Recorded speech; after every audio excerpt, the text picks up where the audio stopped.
Hello दोस्तों, तो स्वागत है आपका हमारे यूट्यूब चैनल की एक और नई वीडियो में। और इस वीडियो में हम जून मंथ का सेकंड पार्ट करंट अफेयर्स का कवर करेंगे। यदि आप इस वीडियो पर पहली बार आए हैं तो आप हमारे वीडियो को लाइक और चैनल को जरूर सब्सक्राइब करें। बढ़ते हैं हम अपने पहले क्वेश्चन की ओर। किस राज्य ने मुख्यमंत्री जीवन अनुप्रेरणा योजना को लॉन्च किया है? तो इस प्रश्न का हमारा उत्तर होगा ऑप्शन 3, असम राज्य। असम के मुख्यमंत्री जी के द्वारा मुख्यमंत्री जीवन अनुप्रेरणा योजना की शुरुआत की गई है और इस योजना में शैक्षणिक अनुसंधान का समर्थन करने के लिए सामान्य शोधकर्ताओं के लिए 25,000 और दिव्यांग शोधकर्ताओं के लिए 40,000 रुपये की राशि सरकार मुहैया कराएगी।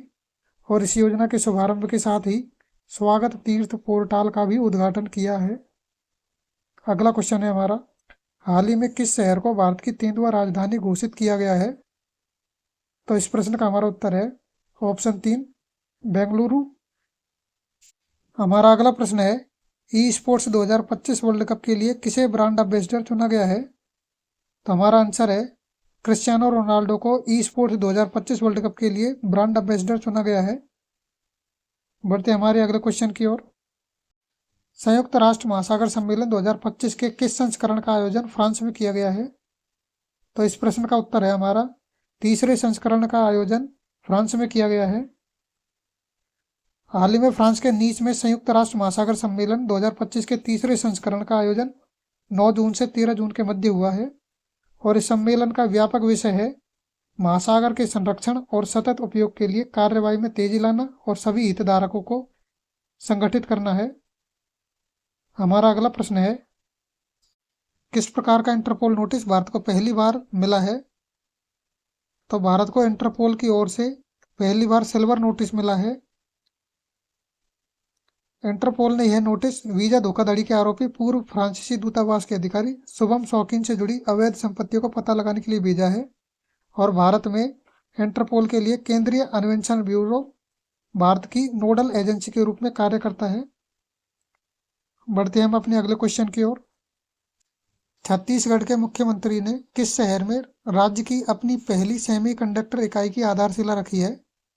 तो इस प्रश्न का हमारा उत्तर है नया रायपुर शहर में छत्तीसगढ़ के मुख्यमंत्री के द्वारा राज्य की अपनी पहली सेमीकंडक्टर इकाई की आधारशिला रखी गई है।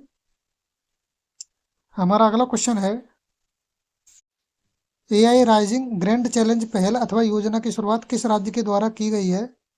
तो इस प्रश्न का हमारा उत्तर है तेलंगाना राज्य के द्वारा एआई राइजिंग ग्रैंड चैलेंज पहल को शुरू किया गया है और इस पहल का उद्देश्य है शासन में सुधार, नागरिक सेवा वितरण को बेहतर बनाना और सार्वजनिक क्षेत्र में नवाचार को बढ़ावा देने में एआई की परिवर्तनकारी क्षमता का दोहन करना है।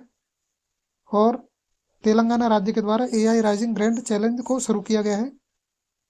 हमारा अगला प्रश्न है, हाल ही में आयोजित टेस्ट चैंपियनशिप 2025 में दक्षिण अफ्रीका ने किस देश को हराकर टाइटल अपने नाम किया है? तो इस प्रश्न का हमारा उत्तर है दक्षिण अफ्रीका ने ऑस्ट्रेलिया को हराकर टेस्ट चैंपियनशिप 2025 का खिताब अपने नाम किया है। हमारा अगला प्रश्न है, किस शहर में एनस्पेस और इसरो के सहयोग से मॉडल रॉकेट लॉन्च का सफल परीक्षण किया गया है? तो इस प्रश्न का हमारा उत्तर है कुशीनगर शहर में। उत्तर प्रदेश के कुशीनगर में मॉडल रॉकेट लॉन्च का सफल परीक्षण किया गया है।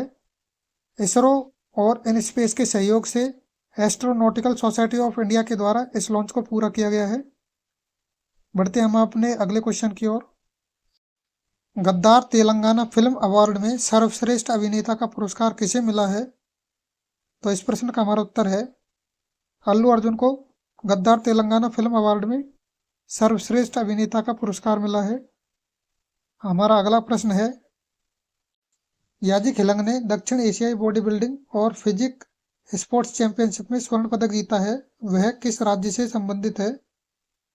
इस प्रश्न का हमारा उत्तर है याजी खिलंग का संबंध अरुणाचल प्रदेश से है।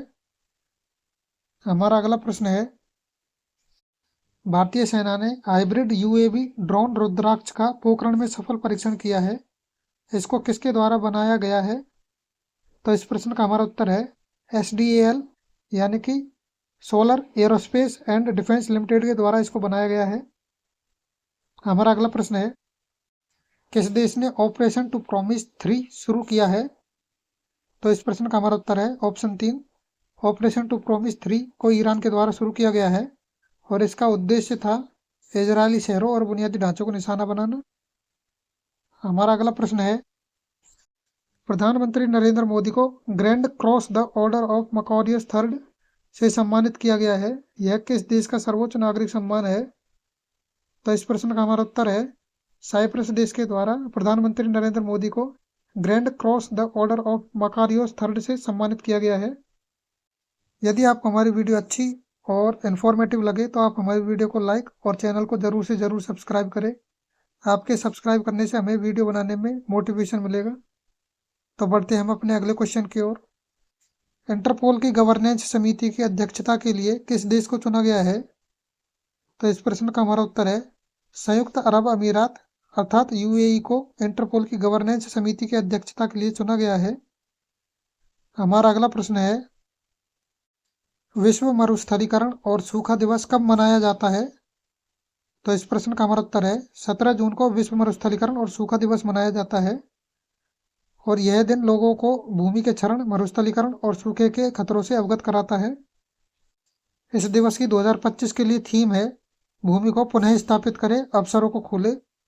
इंग्लिश में है restore the land, unlock the opportunities. हमारा अगला प्रश्न है, भारत के सबसे बड़े गति शक्ति कार्गो टर्मिनल का उद्घाटन किस शहर में किया गया है? इस प्रश्न का हमारा उत्तर है हरियाणा के मानेसर में भारत के सबसे बड़े गति शक्ति कार्गो टर्मिनल का उद्घाटन किया गया है। केंद्रीय रेल, सूचना एवं प्रसारण तथा इलेक्ट्रॉनिक्स एवं सूचना प्रौद्योगिकी मंत्री श्री अश्विनी वैष्णव ने मारुति सुजुकी इंडिया लिमिटेड में इसका उद्घाटन किया है और यह कार्गो टर्मिनल प्रधानमंत्री गति शक्ति राष्ट्रीय मास्टर प्लान के तहत विकसित किया गया है। हमारा अगला प्रश्न है, अंतर्राष्ट्रीय बिग कैट अलायंस की पहली बैठक कहाँ आयोजित की गई है? तो इस प्रश्न का उत्तर है नई दिल्ली में अंतर्राष्ट्रीय बिग कैट अलायंस की पहली बैठक का आयोजन किया गया है।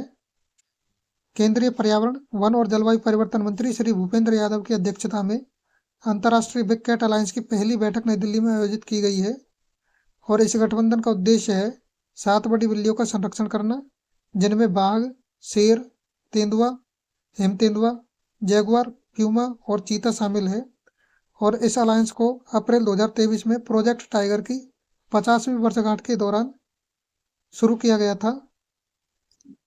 हमारा अगला प्रश्न है, किस वर्ष को अंतर्राष्ट्रीय महिला किसान वर्ष के रूप में घोषित किया गया है? तो हमारा आंसर है 2026 वर्ष को अंतर्राष्ट्रीय महिला किसान वर्ष के रूप में घोषित किया गया है और संयुक्त राष्ट्र महासभा के द्वारा 2026 को अंतर्राष्ट्रीय महिला किसान वर्ष घोषित किया गया है और इस वर्ष का मुख्य उद्देश्य है वैश्विक कृषि में महिलाओं के योगदान को उजागर करना और उन्हें सशक्त बनाने के साथ ही कृषि में लैंगिक समानता स्थापित करना है। बढ़ते हैं हम अपने नेक्स्ट क्वेश्चन की ओर। किस राज्य ने मोबाइल आधारित ई वोटिंग को लागू करने में पहला स्थान प्राप्त किया है?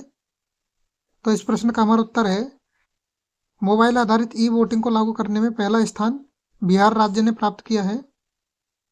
हमारा अगला प्रश्न है, हाल ही में ईरान में फंसे भारतीयों को किस ऑपरेशन के द्वारा भारत में वापस लाया गया है? तो हमारा उत्तर है इसका ऑपरेशन सिंधु के द्वारा ईरान में फंसे भारतीयों को भारत में वापस लाया गया है, इसलिए हमारा उत्तर है ऑप्शन 2 ऑपरेशन सिंधु।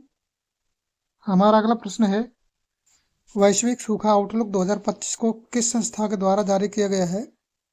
तो इस प्रश्न का हमारा उत्तर है OECD के द्वारा वैश्विक सूखा आउटलुक 2025 को जारी किया गया है।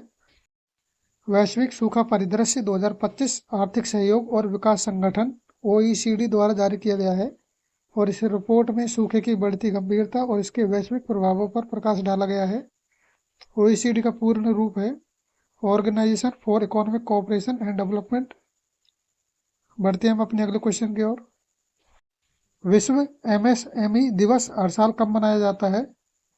तो इस प्रश्न का उत्तर होगा 27 जून को विश्व MSME दिवस हर साल मनाया जाता है और 2025 के लिए MSME दिवस की थीम है सतत विकास और नवाचार के चालक के रूप में MSME की भूमिका को बढ़ाना। बढ़ते हैं हम अपने अगले क्वेश्चन की ओर। किस राज्य ने भारत की पहली योग नीति शुरू की है? तो इस प्रश्न का उत्तर है ऑप्शन 2 उत्तराखंड। उत्तराखंड राज्य के द्वारा भारत की पहली योग नीति शुरू की गई है? हमारा नेक्स्ट क्वेश्चन है, डिजिटल पेमेंट्स अवार्ड्स 2025 से किस बैंक को सम्मानित किया गया है? तो इस प्रश्न का उत्तर है, इंडिया पोस्ट पेमेंट्स बैंक को डिजिटल पेमेंट्स अवार्ड 2025 से सम्मानित किया गया है। ईरान के परमाणु स्थलों को अमेरिका ने किस ऑपरेशन के द्वारा नष्ट किया है? तो इस प्रश्न का उत्तर है ऑप्शन 4, ऑपरेशन मिडनाइट हैमर के द्वारा ईरान के परमाणु स्थलों को अमेरिका ने ध्वस्त किया है। बढ़ते हैं हम अपने अगले क्वेश्चन की ओर। भारत अपना राष्ट्रव्यापी घरेलू आय सर्वेक्षण किस वर्ष करेगा? तो इस प्रश्न का उत्तर है, भारत अपना राष्ट्रव्यापी घरेलू आय सर्वेक्षण 2026 में करेगा और इस सर्वेक्षण को सांख्यिकी और कार्यक्रम कार्यान्वयन मंत्रालय के द्वारा राष्ट्रीय नमूना सर्वेक्षण के द्वारा किया जाएगा। हमारा अगला प्रश्न है, थल्ली की वंदनम योजना को किस राज्य की सरकार ने प्रारंभ किया है? तो इस प्रश्न का उत्तर है, आंध्र प्रदेश सरकार के द्वारा थल्ली की वंदनम योजना को प्रारंभ किया गया है और इस योजना के द्वारा स्कूल में पढ़ने वाले बच्चों की माताओं को प्रतिवर्ष 15,000 रुपये की वित्तीय सहायता सरकार देगी ताकि माताएं बच्चों को शिक्षा में प्रोत्साहन दे सके। बढ़ते हम अपने नेक्स्ट क्वेश्चन की ओर। भारत ने सतत विकास लक्ष्य SDG इंडेक्स में कौन सा स्थान प्राप्त किया है? तो इस प्रश्न का उत्तर है, भारत ने सतत विकास लक्ष्य में 99वां स्थान प्राप्त किया है। SDG इंडेक्स में फिनलैंड पहले स्थान पर है, उसके बाद दूसरे नंबर पर स्वीडन और डेनमार्क का स्थान तीसरा है। बढ़ते हैं हम अपने नेक्स्ट क्वेश्चन की ओर। किस देश में इफ्को अपना पहला विदेशी नैनो उर्वरक संयंत्र स्थापित कर रहा है? तो इस प्रश्न का उत्तर है, इफ्को अपना पहला विदेशी नैनो उर्वरक संयंत्र ब्राजील देश में स्थापित कर रहा है और नया संयंत्र ब्राजील के कुरितीबा में स्थापित किया जाएगा और इस संयंत्र की यूरिया उत्पादन की क्षमता 4.5 मिलियन टन वार्षिक रहने का अनुमान है। इसी के साथ आज की वीडियो का यहीं पर समापन करते हैं और उम्मीद करते हैं कि आपको वीडियो पसंद आई होगी। यदि आपको वीडियो पसंद आई और हेल्पफुल लगे तो आप हमारे वीडियो को लाइक और चैनल को ज़रूर से ज़रूर सब्सक्राइब करें। धन्यवाद। जय हिंद।